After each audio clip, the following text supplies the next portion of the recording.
pas si vous allez bien m'entendre parce qu'il y a beaucoup de vent. Là vous m'entendrez peut-être mieux. Je suis en Bolivie. Je suis à Uyuni, précisément au Salar d'Uyuni. Donc c'est une étendue qui fait, je crois, oh, je sais plus, je vais dire une connerie, 200 km² ou 2000 km², enfin un truc gigantesque.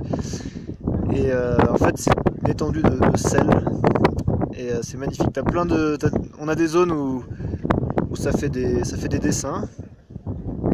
Ça fait des sortes d'hexagones en sel. On a des zones comme ici où c'est totalement inondé. Vous voyez, on a les pieds dans l'eau. On patauge dans l'eau, c'est chouette. On va en mettre partout. Et tout à l'heure on a visité une île. C'est incroyable, c'est une toute petite île. Apparemment à l'époque des Incas ils vivaient dessus. Ici en fait on sait pas trop, c'est soit un lac immense soit une mer. Et donc cette petite île il y avait des cactus mais gigantesques quoi. Si à l'occasion j'essaierai de vous transmettre des photos. Je suis pas encore fort en montage vidéo mais on va essayer de faire ça pour vous partager tout ça. Bon là j'ai lunettes de soleil hein, c'est pas pour faire l'intéressant, c'est parce que c'est juste pour me la péter en fait. Voilà. Des fois faut savoir la valeur qu'on a et puis faut pas hésiter à le mettre en avant. Non je déconne. Les chevilles ça va. C'est une blague. C'est juste que on a un super coucher de soleil que je vais vous montrer. Donc là on s'est posé pour voir le sunset, le coucher de soleil. Ce soir on rentre à Uyuni à l'hôtel et après on a encore 2 jours de trek. On va voir pas mal de sites intéressants dans le sud de la Bolivie. Et après, retour à Lima au Pérou pour reprendre l'avion. Donc là ça va être un peu la course. On va devoir prendre un bus de nuit, plus un bus de jour, plus un avion. Enfin bref, on va avoir 2-3 jours de transport. Ensuite un jour de pause on va dire. Et après 2 jours d'avion, 20 heures d'avion pour revenir en France, à Charles de Gaulle. Bon voilà. Écoutez, on est dans un endroit assez paradisiaque. C'est assez sympa. Ça fait plaisir. Franchement de ce voyage là, Pérou-Bolivie, donc ce que j'ai bien apprécié c'est le Machu Picchu. Après en termes de ville, au Pérou j'avais un peu de mal au début, bon, c'est mon premier grand voyage on va dire. J'avais un peu de mal parce qu'on est sans cesse accosté par des gens, des taxis, des vendeurs à la sauvette. Et ils sont un peu insistants, un peu lourds quoi. En Bolivie j'ai pas trouvé ça. Après en Bolivie on a atterri à La Paz tout de suite.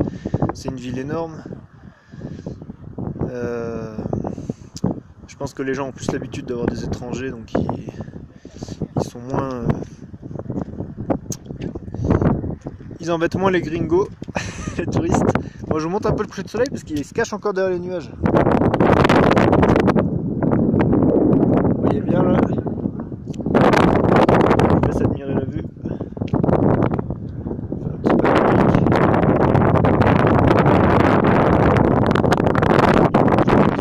Là-bas ils font des petites photos sympas.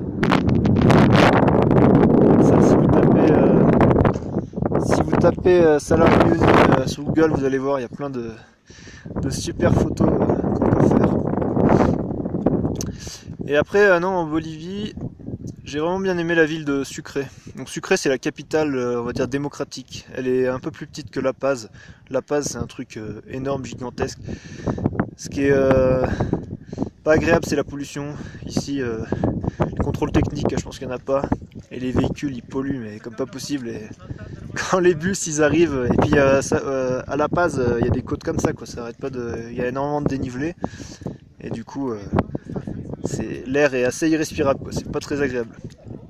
Du coup, à Sucre, c'est une ville beaucoup plus tranquille, il y a moins de monde. Il y a énormément d'étudiants. Du coup, c'est très sympa, c'est très dynamique. Et voilà, il y a moins de monde, moins de circulation.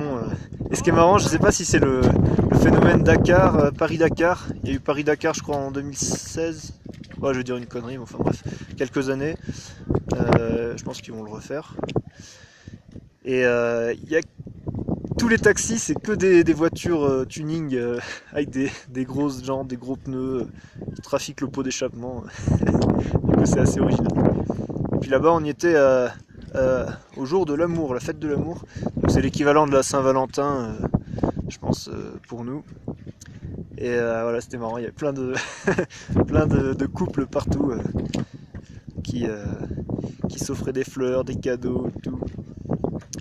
C'était assez sympa. Je sais pas à quelle altitude on est, mais on est au moins 3000 mètres. Et mine de rien, ça caille.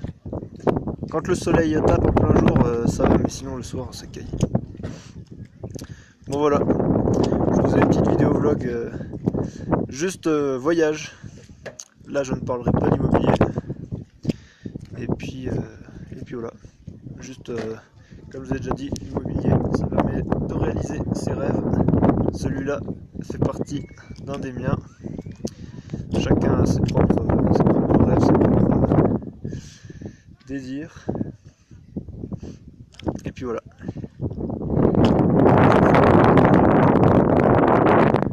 L'horizon.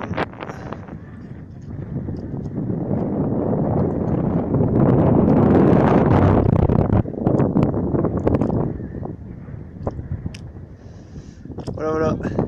J'espère que vous avez apprécié tout ça. Je vous dis à bientôt pour la prochaine vidéo.